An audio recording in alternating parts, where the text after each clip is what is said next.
My self प्रीति राज गुप्ता। और जैसा कि अभी गुप्ता ही मुख्यमंत्री बनी है, जो मैम आते आते बोली कि गुप्ता टाइटल वहाँ लिखना ही पड़ेगा, प्रीति राज से काम नहीं चलेगा। तो जिस टॉपिक पे आज बात हो रहा है, वन नेशन वन इलेक्शन, तो ये हमारे देश के लिए बहुत बड़ी बात है कि वन नेशन और वन इलेक्शन अगर हो जाता है तो बार बार वोट देने से लोगों को इतनी सारी प्रॉब्लम का सामना करना पड़ता है। जैसे कि टीचर्स, अभी जो मेरे पहले जो अभी एक टीचर आई थी, वो अपना बात रखी, क्योंकि वो इसलिए रख पा रही हैं क्योंकि उनको भी कहीं ड्यूटी मिल जाता होगा। जब वोट के टाइम पे वो भी कहीं जाती होंगी अपने शहर से कहीं दूर, तो उनके बच्चे भी घर पे अकेले रह जाते होंगे। और टीचर के साथ साथ जो डॉक्टर की जॉब होती है हॉस्पिटल में, उनको भी अपने होम टाउन में वोट देने आना होता है, तो उनको भी कितना सारा प्रॉब्लम का सामना करना पड़ता है। तो वन वोट और वन राष्ट्र वन वोट अगर हो जाता है तो इससे सारे प्रॉब्लम का सॉल्यूशन एक ही बार में ख़त्म हो जाएगा। इसको बार बार हम लोगों को सामना नहीं करना पड़ेगा, जैसे हम हर बार करते हैं। जैसे हमारे फैसिलिटी जो गाड़ियाँ बंद हो जाती हैं, लोग आना जाना बंद कर देते हैं, ट्रैफिक लग जाता है बार बार वोट से, प्रचार से, तो उससे हमारा जो प्रॉब्लम है वो कम हो सकता है। इसलिए इसमें सब लोग अग्री करेंगे कि वन नेशन वन इलेक्शन हो जाए, तो इसमें सब लोगों को अच्छा भी लगेगा और सबको सुकून की ज़िंदगी भी मिलेगी। तो हमारे मुख्य अतिथि झारखंड के पूर्व स्वास्थ्य मंत्री मिस्टर भानु प्रताप शाही जी का, और हमारी मेदिनीनगर निगम की महापौर मिसेज अरुणा शंकर मैम, और यहाँ उपस्थित सभी हमारे बहनें, हमारे जितने भी यहाँ पे अतिथि हैं, सभी का मैं हार्दिक अभिनंदन करती हूँ। उसके बाद जैसा कि हम लोगों को पता है, हम लोग यहाँ आज उपस्थित हुए हैं, एक साथ एकजुट होकर यहाँ बैठे हुए हैं, और इस टॉपिक पे बात करने के लिए, इस मुद्दे पे बात करने के लिए हम लोग यहाँ आज उपस्थित हुए हैं। और जैसा कि सब लोगों ने, कुछ हमारी बहनों ने अपने अपने विचार प्रस्तुत किए, उसमें उन लोगों ने करीब सारी बातें कही ही कि वन नेशन वन इलेक्शन है क्या, तो वो क्या है। अब इसके बारे में बहुत ज़्यादा बोलने से अच्छा है कि मैं थोड़ा सा उसके बारे में अपनी विचार में बताना चाहती हूँ, अपने विचार को मैं बताना चाहूँगी। तो जैसा कि ये संसद में ये अधिनियम पारित किया गया था, और 17 दिसंबर 2024 को इसको पूरी तरह से, मतलब एक तरह से पारित कर ही दिया गया है। हालांकि बहुत इसके अपोजिशन पार्टी के लोगों ने इसका विरोध भी करना चाहा, बहुत इसके खिलाफ भी बोले कि नहीं ये सही नहीं है, या मोदी जी अपने फ़ायदे के लिए कर रहे हैं, या बहुत सारी चीज़ें। इस पे समिति भी एक बनाई गई इसकी जांच करने के लिए, जिसमें पाया गया, समिति ने अपना रिपोर्ट जब प्रेजेंट किया, प्रस्तुत किया, तो इसमें पाया कि ये हो तो सकता है, लेकिन इसमें बहुत सारी संशोधन करने पड़ेंगे हमारे संविधान में।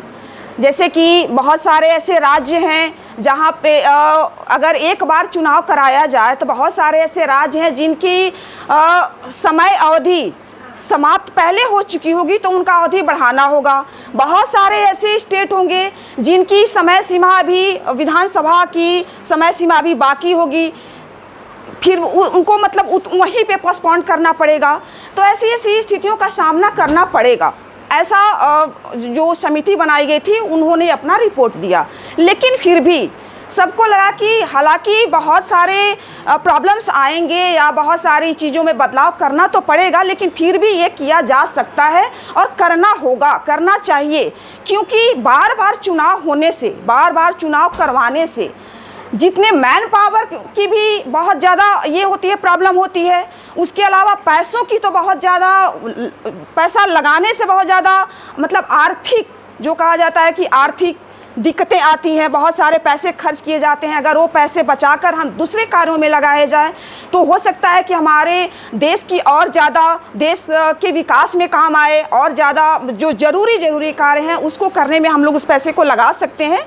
तो कहने का मतलब कि ये अगर वन नेशन वन इलेक्शन अगर पूरी तरह से लागू कर दिया जाए, तो बहुत मतलब हमारे देश के लिए, हमारे समाज के लिए फ़ायदा ही होगा, आम नागरिक के लिए, जनता के लिए, नेताओं के लिए, हर लोगों के लिए फ़ायदे की ही बात होगी। इसमें कहीं से बहुत ज़्यादा कोई बुराई या कोई खराबी नज़र नहीं आती। ये मेरा अपना ही विचार है और बहुत लोगों का भी ये विचार है कि ये बहुत कहीं देखने से इसमें कुछ बुराई नज़र नहीं आती। ये होना चाहिए। जैसे कि इलेक्शन के समय क्या होता है कि आचार संहिता बार बार लगाई जाती है, जिससे कि आम नागरिक को बहुत सारी परेशानियों का सामना करना पड़ता है। हमारे जितने भी पुलिस बल होते हैं, उसके अलावा हमारे टीचर्स भी होते हैं जो जिनको उन भी इन्वॉल्व किया जाता है। यातायात की सुविधाओं में भी बहुत सारी दिक्कतें आनी शुरू हो जाती हैं। तो ये सारी चीज़ों को अगर हम ख़त्म करना चाहते हैं, यानी कि कुल मिलाकर अगर हम आम नागरिक को अगर हम सुविधा देना चाहते हैं, उनकी अगर परेशानियों को दूर करना चाहते हैं, तो वन नेशन वन इलेक्शन सबसे बेस्ट तरीका। Good morning everyone, Honorable Chief Guest, teachers and my dear friends, I am Ashna Pandey, deliver a speech on the topic One Nation, One Election. One Nation, One Election is a purpose of proposal under consideration of a government of India to synchronize all election in one day or a similar day within objective of single day within a specific time frame within objective of cutting election costs. So one of its notable proposal is to simultaneously conduct election to the Lok Sabha and the state legislative assemblies of all 28 state and 8 union territories. The bill was introduced in the Lok Sabha on 17 December 2024. This simultaneous election conducted by our former President Ramnath Kovind. PM Modi has also been vocal about disability of holding a single day election in India. So this is not for a sudden idea or not this is the first time, but it has been discussed earlier. At present election for state assemblies and Lok Sabha are held separately. One nation one election की अगर बात की जाए तो ये साफ शब्दों में कहा जाता है कि अब आप कोई भी चुनाव, या वो मुख्यमंत्री चुनाव हो या प्रधानमंत्री चुनाव हो, आप 100 दिन के अंदर अंदर आप दे पाएंगे। अब आप अपने मुख्यमंत्री और प्रधानमंत्री को एक ही दिन चुन सकेंगे। 32 पार्टियों ने इसका समर्थन किया था, जिसमें बीजेपी सहित और भी कई पार्टियां शामिल थे और कई ने विरोध भी किया था, जिसमें आम आदमी पार्टी, समाजवादी पार्टी और कई अन्य पार्टी इनका घोर विरोध किया था। आइए इसके कीवर्ड्स बेनिफिट्स पे ध्यान देते हैं। तो simultaneous election ensure convenience and ease for voters fatigue, मतदाताओं की सुविधा और आसानी मिलेगी उन्हें। अब उन्हें बार बार अपने काम छोड़कर नहीं जाना पड़ेगा और वो एक साथ वोट दे पाएंगे।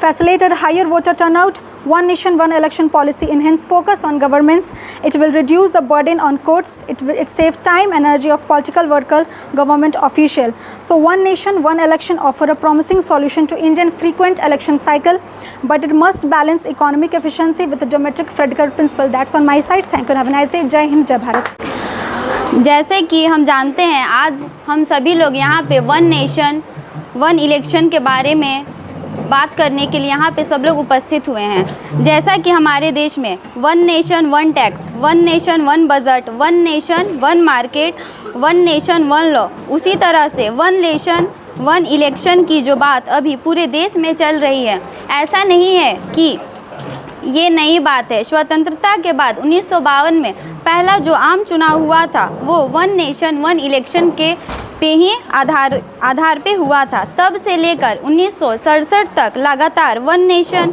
वन इलेक्शन का चुनाव हुआ, यानी सभी राज्यों के विधानसभा और केंद्र के लोकसभा का चुनाव एक साथ कराए जाते थे। यह चुनाव 1952, 1957, 1962 और 1967 के चुनाव में कायम रहा। 1968 और 1959 में कुछ विधानसभा समय से पहले भंग हो गया और सस्ता और समुचित इलाज के लिए गरीबों का रहनुमा मात्र एक हॉस्पिटल, मैया बाबू हॉस्पिटल।